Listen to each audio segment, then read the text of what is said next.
Good morrow, scholars. Welcome back to Star Wars: The Empire Strikes Back. We are on Chapter 11, page 398. It was dawn on the gaseous Bespin planet. As the Millennium Falcon began its approach through the planet's atmosphere, it soared past several of the Bespin's many moons. The planet itself glowed with the same soft pink hue of dawn that tinted the hull of the powerful pirate ship. As the ship neared, it swerved to avoid a billowing canyon of clouds that swirled up and around the planet. When Han Solo finally lowered his ship through the clouds, he and his crew got their first glimpse of the gaseous world of Bespin. As they maneuvered through the clouds, they noticed that they were being followed by some kind of flying vehicle. Han recognized the craft as a twin-pod cloud car, but was surprised that when the car began to bank close to his freighter. The Falcon suddenly lurched as a round of laser fire struck its hull. No one on the Falcon had expected this kind of greeting. The other craft transmitted a static, obscured message over the Falcon's radio system. "No," Han snarled in reply. "I do not have a landing permit. My registration is..." But his words were drowned out by a loud crackle of static. I think static shock. I don't know why.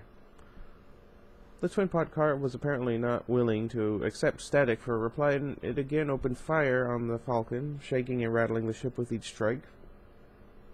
A clear warning voice came over the freighter's speakers. "Stand by. Any aggressive move will bring about your destruction." At this point, Han had no intention of making any aggressive moves. Bespin was their only hope of sanctuary, and he didn't plan to alienate his prospective hosts. "Rather touchy, aren't they?" the reactivated 3PO asked.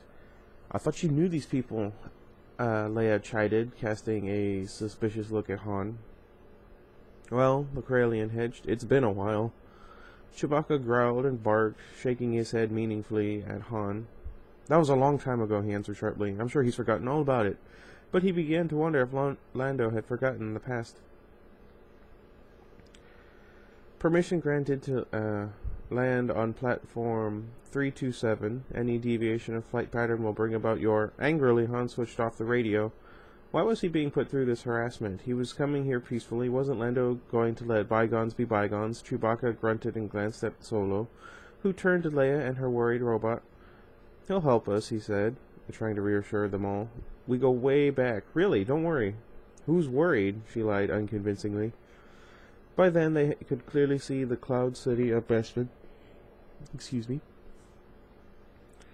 Through the cockpit window. The city was immense and seemed to float in the clouds as it emerged through the white atmosphere.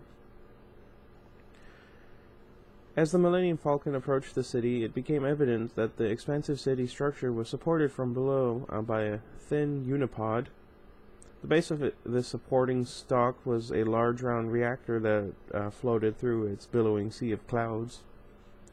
The Millennium Falcon dipped closer to the huge city and veered in the direction of its landing platforms, flying past the rising towers and spires that dotted the city's landscape. In and about these structures cruised more of the twin-pod cloud cars, gliding effortlessly through the mist. Han gently brought the Falcon into land on platform 327. I'm not sure if I should... Never mind. As the ship's ion engines whined to a stop, the captain and his crew could see the welcoming party moving toward the landing platform with weapons drawn. Like any cross-section of the citizenry of Cloud City, this group included aliens, droids, and humans of all races and descriptions. One of these humans was the group's leader, Lando Calrissian. Lando was a handsome black man, one of the only ones in the galaxy. Perhaps the same age as Solo, was clad in elegant gray pants, blue shirt, and a flowing blue cape. He stood unsmiling on the landing platform 327, waiting for the Falcon's crew to disembark. Han Solo and Princess Leia appeared at the open door of their ship with blasters drawn.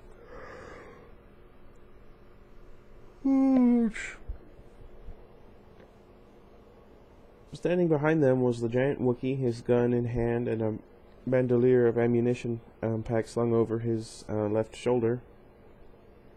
Han didn't speak, but quietly surveyed the menacing welcoming party that was marching across the platform toward them. An early morning wind began to sweep along the ground, making Lando's cloak fly up behind him like enormous deep blue wings. "I don't like this," Leia whispered to Han. He didn't much like it either, but he wasn't going to let the princess know that. "It'll be all right," he said quietly. "Trust me." Then cautioning her, he added, "But keep your eyes open. Wait here." Han and Chewbacca left Leia guarding the Falcon, and they walked down the ramp to face Calrissian and his motley army.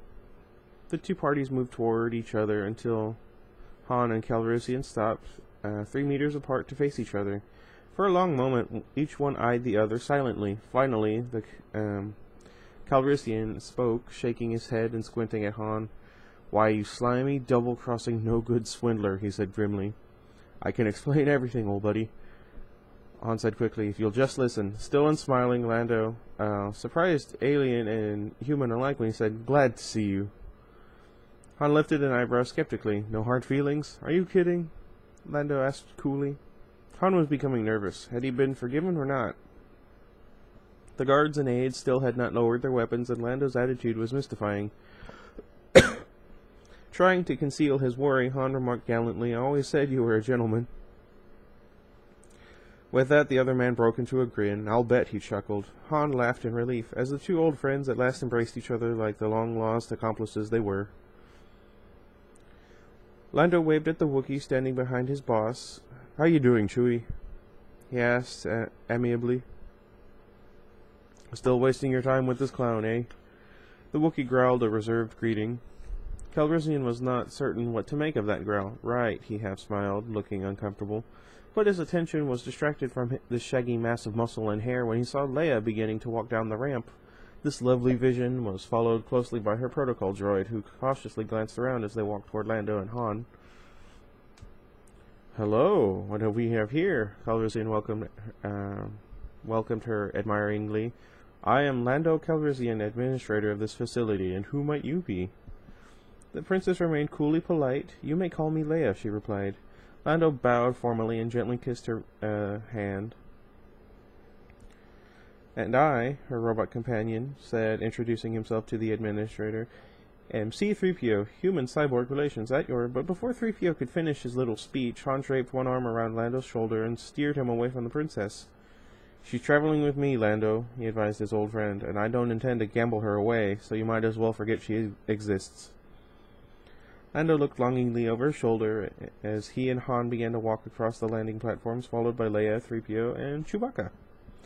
"That won't be easy, my friend," Lando said regretfully. Then he turned to Han. "What brings you here anyway?" "Repairs." Mock panic spread across Lando's face. "What have you done to my ship?" Grinning, Han glanced back at Leia. "Lando used to own the Falcon," he explained, "and he sometimes forgets that he lost her fair and square." Lando shrugged as he conceded to Han's boastful claim. "That ship saved my life more than a few times. It's the fastest hunk of junk in the galaxy. What's wrong with her?" "Hyperdrive." "I'll have my people get to work on it right away," Lando said. "I hate the thought of the Millennium Falcon without her heart." That's nice. The group crossed the narrow bridge. "Oh, yeah. Oh, do excuse me. I apologize. Where was I? That joined the landing area to the city, and were instantly dazzled by its beauty. They saw numerous small plazas ringed by smooth-edged towers and spires and buildings. The structures that constituted Cloud City's business and residential sections were gleaming white, shining brightly in the morning sun. Numerous alien races made up the city's populace, and many of these citizens leisurely walked through the spacious streets alongside the Falcon's visitors. "How's your mining operation going?" Han asked Lando. "Not as well as I'd like," Calrissian answered. "We're a small outpost and not very self-sufficient. I've had supply problems of every kind." The administrator noticed Han's amused grin. "What's so funny?" "Nothing," then Han chuckled. "I never would have guessed that underneath that wild schemer I knew was a responsible leader and businessman." Grudgingly, Han had to admit that he was impressed. "You wear it well." Lando looked at his old friend reflectively. "Seeing you sure brings back a few memories." He shook his head, smiling. "Yes, I'm responsible these days. It's the price of success. And you know what, Han? You were right all along. It's overrated." Both burst out laughing, causing a head or two to turn as the group moved through the city walkways. C-3PO lagged a bit behind, fascinated by the bustling alien crowds in the Cloud City streets, the floating cars and the fabulous, fanciful buildings. He turned his head back and forth, trying to register it all in his computer circuits. As the golden droid gawked at the new sights, he passed a door facing the walkway. Hearing it open, he turned to see a silver 3PO unit emerging and stopped to watch the other robot move away. While 3PO paused there, he heard a muffled beeping and whistling coming from behind the door. He peeked in and saw a familiar-looking droid sitting in the anteroom. I don't know. "Oh, an R2 unit," he chirped in delight. "I'd almost forgotten what they sound like." 3PO moved through the doorway and walked into the room. Instantly, he sensed that he and the R2 unit were not alone. He threw his golden arms up in surprise, the expression of wonder on his gilded faceplate frozen in place. "Oh my," he exclaimed, "those look like..." As he spoke, a rocketing laser bolt crashed into his metal chest, sending him flying in 20 directions around the room. His bronzed arms and legs crashed against the walls and settled in a smoldering heap with the rest of his mechanical body. Behind him, the door slammed shut.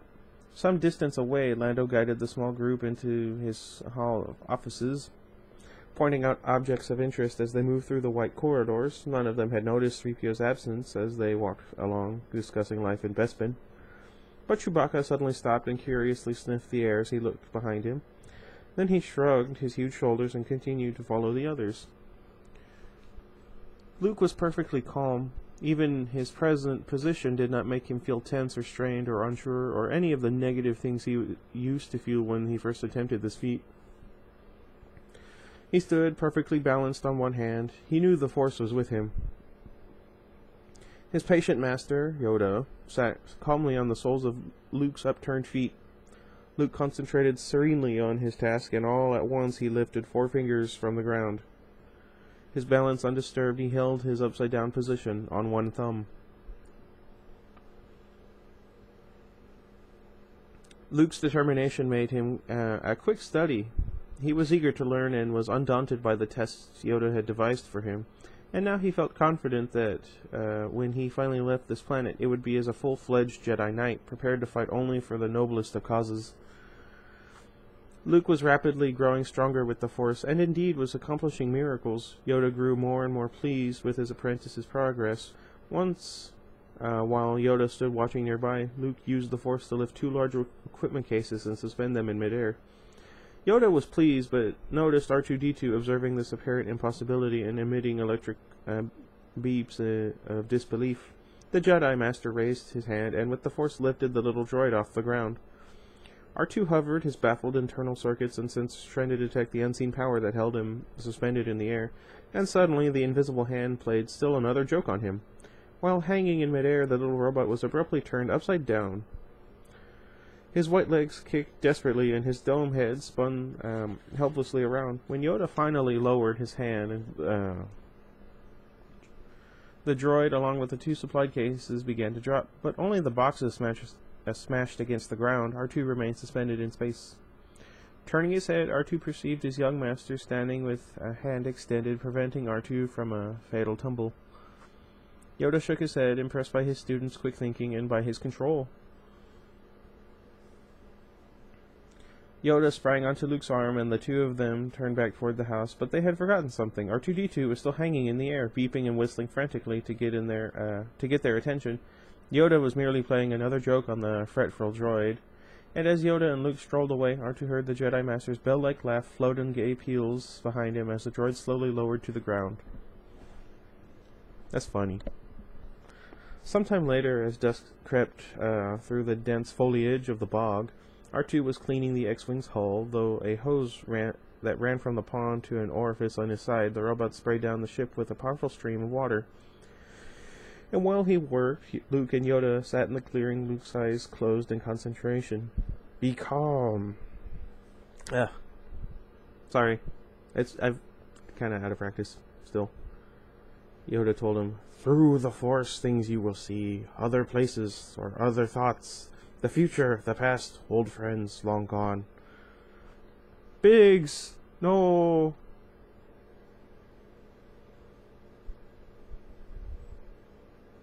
Luke was losing himself as he concentrated on Yoda's words. He was becoming unaware of his body and let his consciousness drift with the words of his master. My mind fills with so many images. Control, you must learn of what you see, the Jedi Master instructed. Not easy, not fast. Luke closed his eyes, relaxed, and began to free his mind, began to control the images. At last there was something, not clear at first, but something white, amorphous. Gradually the image cleared. It seemed to be that of a city that perhaps floated in a billowing white sea. I see a city in the clouds, he finally said. Bespin. Yoda identified it. I see it too. Your friends you have there, eh? Concentrate and see them you will. Luke's concentration intensified, and the city in the clouds became clearer. As he concentrated, he was able to see forms, familiar forms of people he knew. I see them! Luke exclaimed, his eyes still shut. Then a sudden agony of body and spirit took hold of him. They're in pain, they're suffering. It is the future, you see, the voice of Yoda explained. The future, Luke thought. Then the pain he had felt had not yet been inflicted on his friends, so perhaps the future was not unchangeable. Will they die? He asked his master. Yoda shook his head and shrugged gently. Difficult to see. Always in motion is the future. Luke opened his eyes again. He stood up and quickly began to gather his equipment. They're my friends, he said, guessing that the Jedi Master might try to dissuade him from doing what he knew he must. And therefore, Yoda added, decide you must how to serve them best. If you leave now, help them you would, but you would destroy all for which they have fought and suffered. The words stopped Luke cold. The youth sank to the ground, feeling a shroud of gloom envelop him. Could he really destroy everything he had worked for and possibly destroy his friends? But how could he not try to save them? R2 perceived his master's despair and rolled over to stand by him and provide him what comfort he could. Chewbacca, who had grown concerned about C-3PO, slipped away from Han Solo and the others and began hunting for the missing droid. All he had to follow were his keen Wookiee instincts as he wandered through the unfamiliar white passageways and corridors of Bespin. Following his senses, Chewbacca finally came upon an enormous room in a corridor on the outside of Cloud City. He approached the entrance to the room and heard the clamor of metallic objects clattering together. Along with the clanging, he heard the low grunting of creatures he had never encountered before. The room he had found was a Cloud City junk room, the repository of all the city's broken machines and other discarded metal junk. Standing amid the scattered pieces of metal and tangled wire were 4 hog-like creatures. White hair grew thickly on their heads and partially covered their wrinkled, piggish faces. These humanoid beasts, called Ugnaughts, I guess, on this planet, were busy separating the junk pieces of metal and casting them into a pit of molten metal. Chewbacca entered the room and saw that one of the Ugnaughts held a familiar-looking piece of golden metal. The pig-like creature was already raising his arm to toss the severed metal leg into the sizzling pit when Chewbacca roared at him, barking desperately. The Ugnaught dropped the leg and ran to cower in terror with his fellows. The Wookiee grabbed the metal leg and inspected it closely. He hadn't been mistaken, and as he growled angrily at the huddled Ugnaughts, they shivered and grunted like a pack of frightened pigs. That's racist. Yikes. Sunlight streamed into the circular lounge of the apartments assigned to Han Solo and his group. The lounge was white and furnished simply, with a couch and table and little of anything else. Each of the 4 sliding doors placed along the circular wall led to an adjoining apartment. Han leaned out the lounge's large bay window to take in the panoramic view of Cloud City. The sight was breathtaking, even to such a jaded star jockey. He watched the flying cloud cars weave between the towering buildings, then looked down to see the people moving through the networks of streets below. The cool, clean air swept against his face, and at least for the present he felt as if he didn't have a care in all the universe. A door behind him opened, and he turned to see Princess Leia standing in the entranceway to her apartment. She was stunning, dressed in red with a cloud-white cloak flowing to the floor. Leia looked more beautiful than Han had ever seen her. Her long, dark hair was tied with ribbons, and it softly framed her oval face, and she was looking at him, smiling at his astounded expression. "What are you staring at?" she asked, beginning to blush. "Who's staring?" "You look silly," she said, laughing. "You look great." Leia looked away in embarrassment. "Has 3PO turned up yet?" she asked, trying to change the subject. Solo was taken off guard. "Huh? Oh, Chewie went to look for him. He's been gone too long to just be lost." He patted the cushioned sofa. "Come over here," he beckoned. "I want to check this out." She thought about his invitation for a moment, then walked over and sat next to him on the couch. Han was overjoyed with her apparent compliance and leaned over to put his arm around her, but just before he had quite succeeded, she spoke again.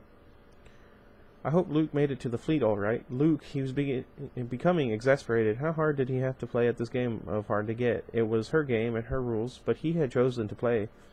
She was too lovely to resist. "I'm sure he's fine," Han said soothingly, "probably sitting around wondering what we're doing right now." He moved closer and put his arm around her shoulders, pulling her closer to him.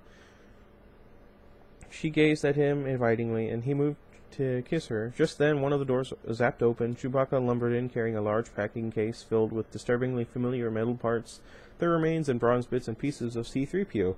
The Wookiee dropped the case on the table, gesturing toward Han, and he barked and growled in distress. "What happened?" Leia asked, moving closer to inspect the pile of disjointed parts. "He found 3PO in a junk room." Leia gasped. "What a mess, Chewie! Do you think you can repair him?" Chewbacca studied the collection of robot parts, then, looking back at the princess, shrugged his shoulders and howled. It looked to him like an impossible job. "Why don't we just turn him over to Lando to fix?" Han suggested. "No thanks," Leia answered, with a cold look in her eyes. "Something's wrong here. Your friend Lando is very charming, but I don't trust him." "Well, I do trust him," Han argued, defending his host.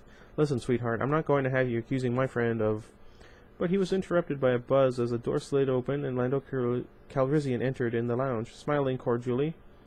He walked toward the small group. "Sorry, am I interrupting anything?" "Not really," the princess said distantly. "My dear," Lando said, ignoring her coldness toward him. "Your beauty is unparalleled. Truly, you belong here with us among the clouds." She smiled icily. "Thanks. Would you care to join me for a little refreshment?" Han had to admit he was a bit hungry, but for some reason he could not quite name. He felt a wave of suspicion about his friend flood over him. He didn't remember Calrissian being quite so polite, quite so smooth. Perhaps Leia was correct in her suspicions. His thoughts were interrupted by Chewbacca's enthusiastic bark at the mention of food. The big Wookiee was licking his lips at the prospect of a hearty meal. "Everyone's invited, of course," Lando said. Leia took Lando's proffered arm. "What? Never mind." And as the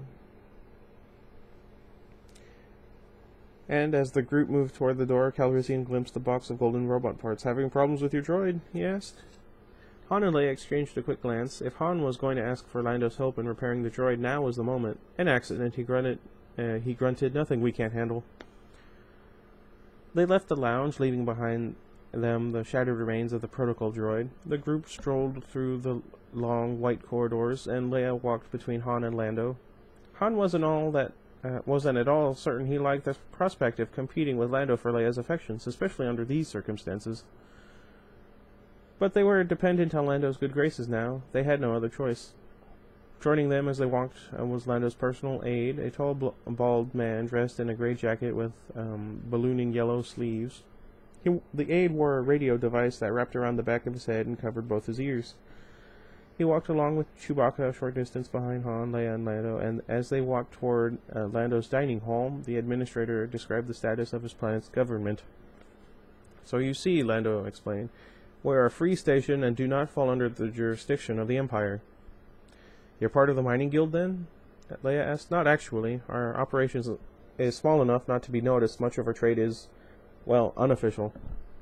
They stepped out into a veranda that overlooked the spiral top of Cloud City. From there they saw several flying cloud cars gracefully swooping along the beautiful spired buildings of the city. It was a spectacular view, and the visitors were very impressed. "It's a lovely outpost," Leia marveled. "Yes, and we're proud of it," Lando replied. "You'll find the air quite special here, very stimulating." He smiled at Leia meaningfully. "You could grow to like it." Han didn't miss Lando's flirtatious glance, and he didn't like it either. "We don't plan on staying that long," he said briskly. Leia raised an eyebrow and glanced mischievously at the now fuming Han Solo. "I find it most relaxing." Lando chuckled and led them from the veranda. I don't know. Excuse me. They approached the dining hall with its massive closed doors, and as they paused in front of them, Chewbacca lifted his head and sniffed the air curiously.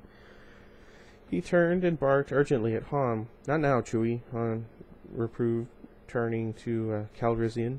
"Lando, aren't you afraid the Empire might eventually discover this little operation and shut you down?" "That's always been a danger," the administrator replied. "It's loomed like a shadow over everything we built here, but circumstances have developed which will ensure security. You see, I've made a deal that will keep the Empire out of here forever."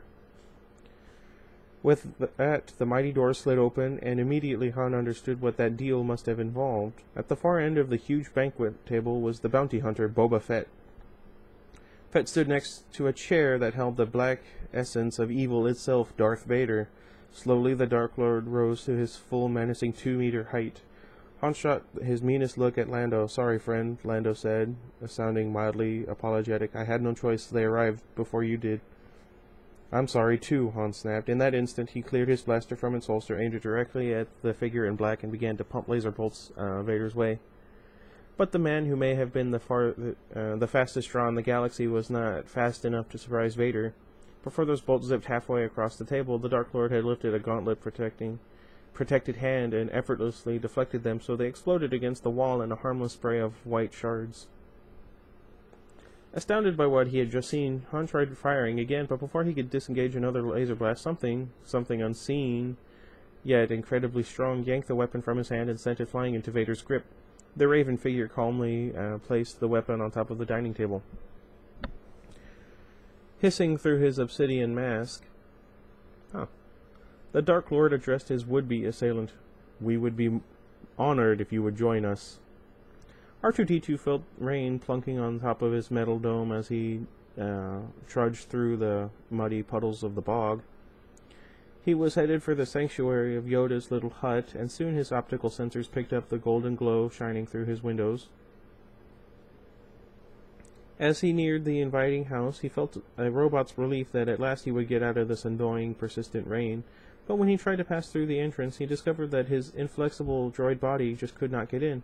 He tried from one angle, then from another. At last, the perception that he was simply the wrong shape to get in seeped into his computer mind.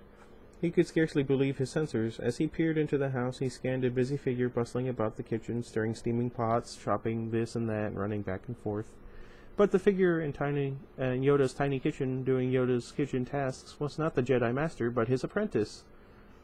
Yoda, it appeared from R2's scan, was simply sitting back observing his young pupil from the adjacent room and smiling quietly.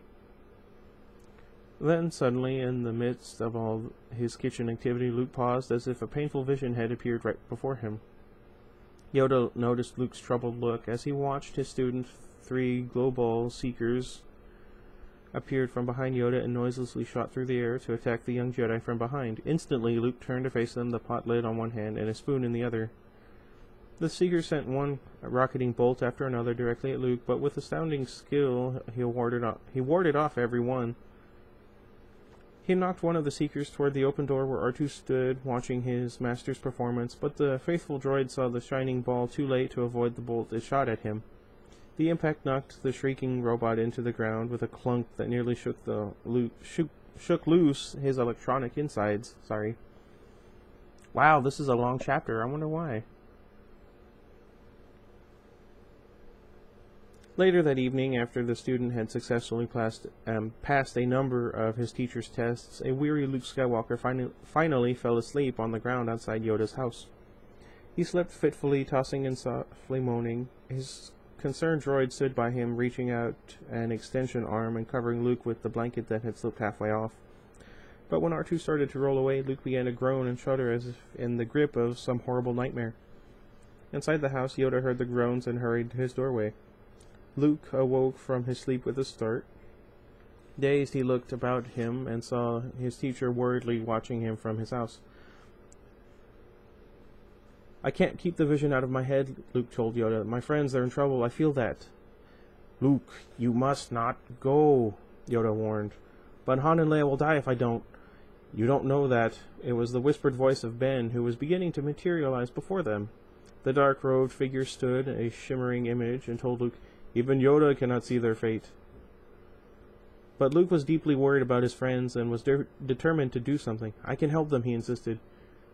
You are not ready yet, Ben said gently. You still have much to learn. I feel the Force, Luke said, but you cannot control it. This is a dangerous stage for you, Luke. You are now most susceptible to the temptations of the dark side. Yes, yes, Yoda added. To Obi-Wan you listen, young one. The tree. Remember your failure at the tree. Eh?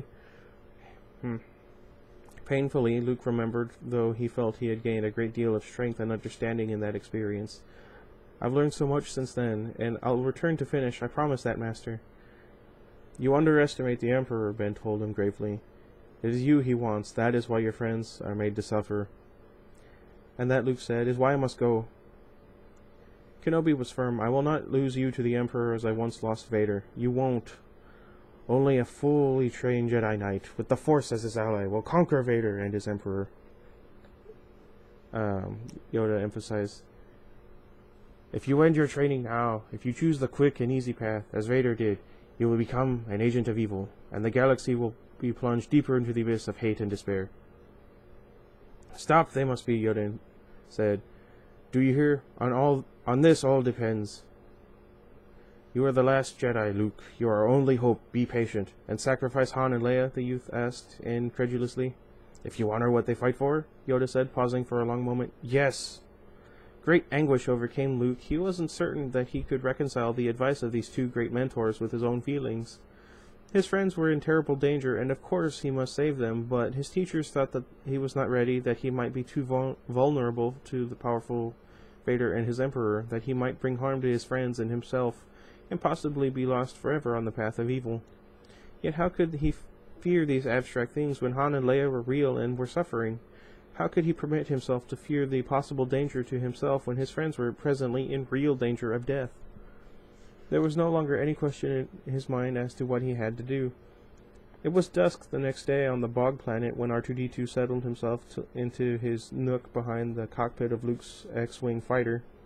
Yoda stood on one of the storage cases, watching Luke load the cases one by one into the fighter's underbelly, as he worked in the glow of the X-Wing's lights.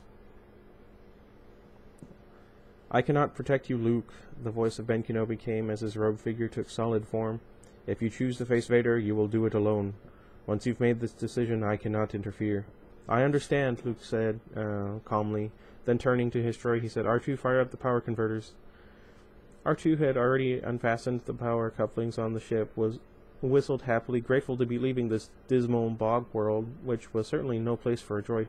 Luke, Ben advised, use the Force only for knowledge and for defense, not as a weapon. Don't give in to hate or anger. They lead the way to the dark side. Luke nodded, only half listening. His mind was on the long journey and on the difficult tasks ahead of him. He must save his friends, whose lives were in danger because of him. He climbed into the cockpit and then looked at his little Jedi master. Yoda was deeply concerned about his apprentice. Strong is Vader, he warned ominously. Clouded is your fate. Mind what you have learned. Notice everything. Everything. It can save you. I will, Master Yoda, Luke assured him. I will, and I'll be back to finish what I've begun. I give you my word. R2 closed the cockpit, and Luke started the engines. Yoda and Obi-Wan Kenobi watched the X-Wing gear its engines and began to move away for takeoff. Told you I did, Yoda said sorrowfully as the sleek fighter craft began to lift into the misty heavens. Reckless is he. Now matters are worse. That boy is our last hope, Ben Kenobi said, his voice heavy with emotion. No, Kenobi's former teacher corrected with a knowing gleam in his large eyes. There is another. I don't know. My Yoda voice is gone. Yoda lifted his head toward the darkening sky where Luke's ship was already barely distinguishable, a barely distinguishable point of light among the flickering stars.